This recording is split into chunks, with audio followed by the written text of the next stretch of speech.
Good morning সবাইকে। আজকে তাড়াতাড়ি একটু ঘুম থেকে উঠছিলাম সানডেতে, তারপরেও আমি একটু তাড়াতাড়ি ঘুম থেকে উঠছিলাম কারণ আজকে আসছিল একজনের বার্থডে। কার বার্থডেটা একটু পরে আমার ভিডিওতে দেখতে পারবা। তো ঘুম থেকে উঠে সেটাই যেতেছিলাম একটা জায়গাতে, মানে বাইরে চা খাওয়ামো ভাবছি, তারপরে আবার কেক নিয়েও ভাবছি, মানে সারপ্রাইজ আর কি। ও জানা না অ্যাকচুয়ালি ওর জন্য যে।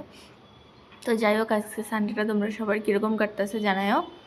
আমি তো গেছিলাম তোমার এখানেই নানাক্রাম গোটাতে যে বেকারিটা আছে এটার মধ্যে, যে আসলে কনফিউজড হয়ে গেছে কোনটা নেমো করে সেটা, কারণ কোনটা নেমো ভাবতেছি। তো যাই হোক, তারপরে লাস্টে একটা সিলেক্ট হয়ে গেছিলো। এটা আজকে মানে সাডেন প্ল্যান আসলো, কোনো রকম আগে থেকে কোনো প্ল্যান নেই। তারপর দেখো আমরা সবাই মিলে সাথে পিকচার লেগে লেগেছিলাম।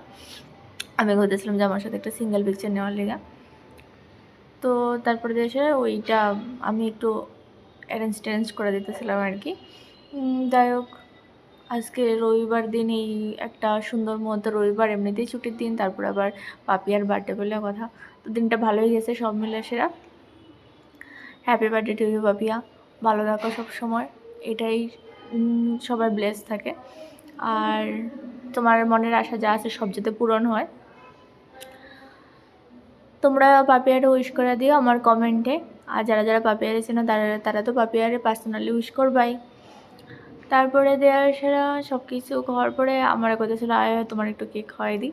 তো আমি কইতেছিলাম ঠিক আছে দাও। আমি আবার কয়ে দিয়েছিলাম কোন জায়গাটা দেওয়ার লেগা।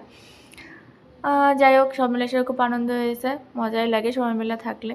হোস্টেল লাইফটা অ্যাকচুয়ালি ভালোই লাগে, কিন্তু খাওয়া দাওয়ার ব্যাপারটা নিয়ে সেরা ভালো লাগে না আর কি।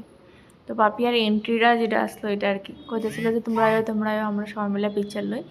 তো আমরা বলেছিলাম যে না যার বার্থডেতে আগে পিকচার নিব, তারপর আমরা সবাই নেবো। এইসব নিয়ে এসে একটু মজা করতেছিলাম।